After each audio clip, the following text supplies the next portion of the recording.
single day. I'm gonna make something great. That's my way. Hello everyone, and welcome back to my channel. I am Ginger Wolf, and this is Stripped Finance. I am a feature entertainer and stripper, not a financial consultant. So any and all information received from this channel is meant only for educational, informational, and entertainment purposes. So please, if you have any questions or concerns, take it up with your financial consultant. Now with that out of the way, let's enjoy today's video. Bye!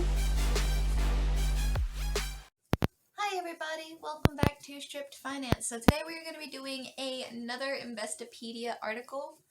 We're also going to be doing one that I think is, kind of relevant because the economy is real down right now, okay? Real down. Like, in need of depression medication, kind of real down. So, today we're going to do what is hyperinflation, causes, effects, examples, and how to prepare for it. Because we're all going to need to prepare for it pretty dang soon. The article is by Will Kenton, reviewed by Charles Potters, and fact-checked by Skylar Clarin. Or Clarin. Sorry if I pronounced it incorrectly. So, what is hyperinflation? Hyperinflation is a term to describe rapid, excessive, or out-of-control general prices increases in an economy. While inflation measures the pace of rising prices for goods and services, hyperinflation is rapidly rising inflation, typically measuring more than 50% per month. Although hyperinflation is a rare event for developed economies, it has occurred many times throughout history in countries such as China, Germany, Russia, Hungary, Georgia. I'm just sitting here like, hold on a minute now. Georgia is a state, not a country, so I don't know why it's included there. But it is what it is. The key takeaways. Hyperinflation refers to rapid and unrestrained price increases in an economy, typically at rates exceeding 50% each month over time. Hyperinflation can occur in circumstances affecting the underlying production economy in conjunction with a central bank printing excessive money. Sounds kind of familiar, doesn't it? So we're just going to pop right on along. Hyperinflation can cause a surge in prices for essential goods such as food and fuel.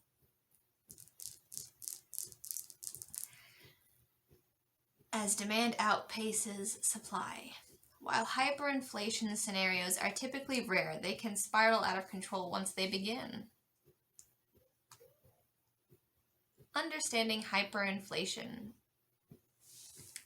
Inflation is measured by the Bureau of Labor Statistics using the Consumer Price Index to measure the dollar's purchasing power. The CPI is an index of prices for about 94,000 commodities and services, around 8,000 rental housing unit quotes, and prices for airline fares, apparel, house goods, prescription drugs, used automobiles, and postage. Which is a little funny because out of all the things that you would, consider inflation being tacked onto, postage stamps are not one that even came to my mind. And I'm just sitting here like, well, it makes sense. Paper is paper. Generally speaking, the Federal Reserve strives to maintain what it calls a healthy inflation rate of around 2% over the long term. A rate of inflation higher than 2% is considered high. Hyperinflation is an extreme case of inflation, not just a high inflation rate. Hyperinflation occurs when prices have risen more than 50% per month.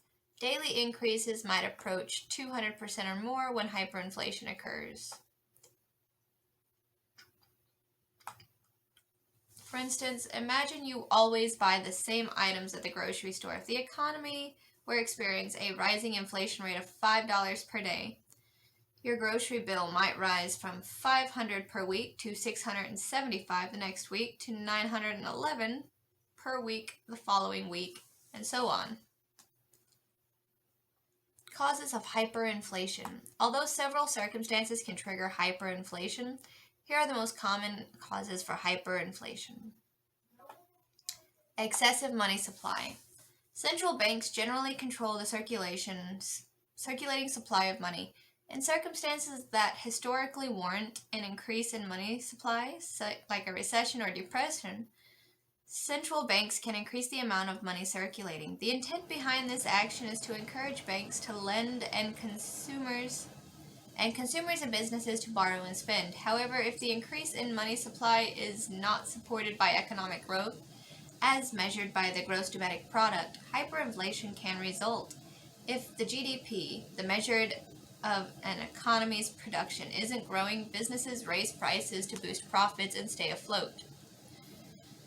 Because consumers have more money, they pay higher prices and feed inflation. If economic output continues to stagnate or shrink and inflation keeps rising, companies charge more, consumers pay more, and the central bank prints more money. A cycle of increasing inflation rates occurs, leading to hyperinflation. Demand pull inflation. Demand pull inflation is a scenario in which aggregate demand becomes too high for aggregate supply. This increases prices rapidly because there are not enough goods and services available to meet the increase in overall demand from consumers and businesses, i.e., fuel. You know, whenever gas used to be like $2.80 a gallon, now it's up to like $4.50 a gallon. Yeah. But no, gasoline would definitely be a good example for demand and pull inflation. Effects of hyperinflation. Hyperinflation can cause several adverse consequences. People may begin hoarding goods such as food. In turn, there can be food supply shortages. When prices rise excessively, money decreases in value because inflation causes it to have less purchasing power.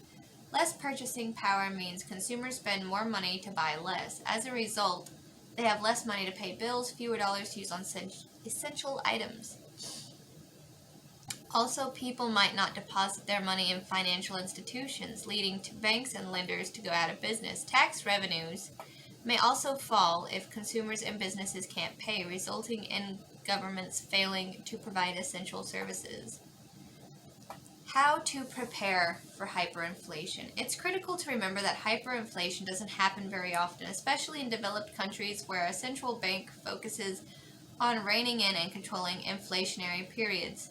However, there are some actions you can take to reduce the effects normal or high inflation have on your portfolio. A balanced and diversified portfolio can help you reduce losses through inflationary periods. Commodities and real estate can reduce the adverse effects of inflation because they tend to increase in value during these times. Treasury inflation protected securities, or TIPS. TIPS. I like TIPS. Treasury inflation protected securities, TIPS, can hedge against rising inflation because the principal you have invested in a TIPS adjusts with inflation. Mutual funds and exchange traded funds, ETFs to be short, that practice inflation swaps can also be used to combat the effects of inflation on your portfolio. A really good real-world example of hyperinflation would be Yugoslavia, which is really, really fun to say. Yugoslavia.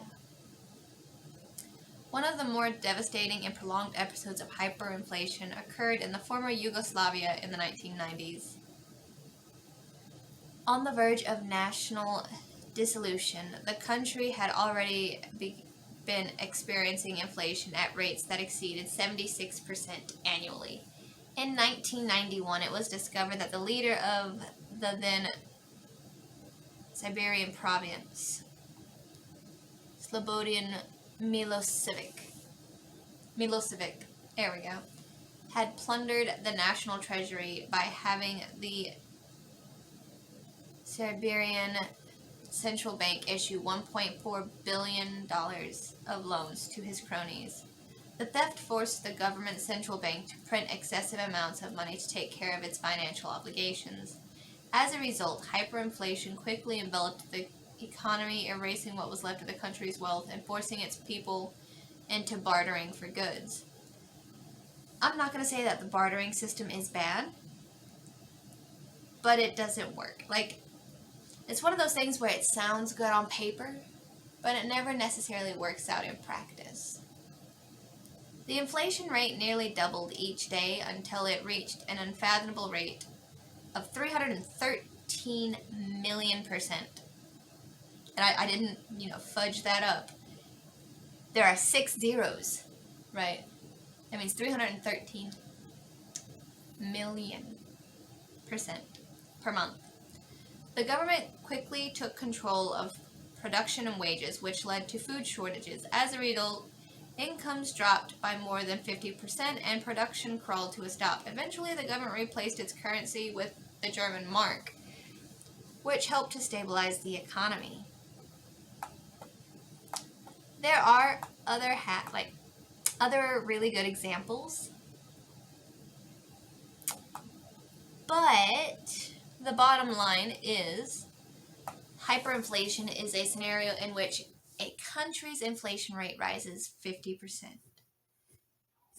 It is a concern if a country is in a situation where it cannot afford to meet its obligations or experiences circumstances that affect its ability to produce goods and services. Thus, hyperinflation is not something that occurs very often. Nevertheless, hyperinflation has happened 43 times in 28 countries since 1796. I'm pretty sure that all of you can not only understand, but make the connection between 1 and 2 about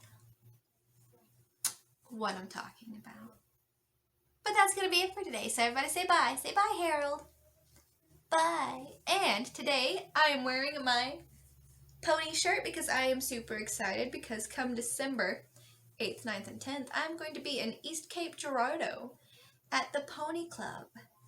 So if you live within like a 5-hour driving distance of East Cape Girardeau, you should come and see my shows and I'll give you some Christmas spirit. That'll be it though. Bye!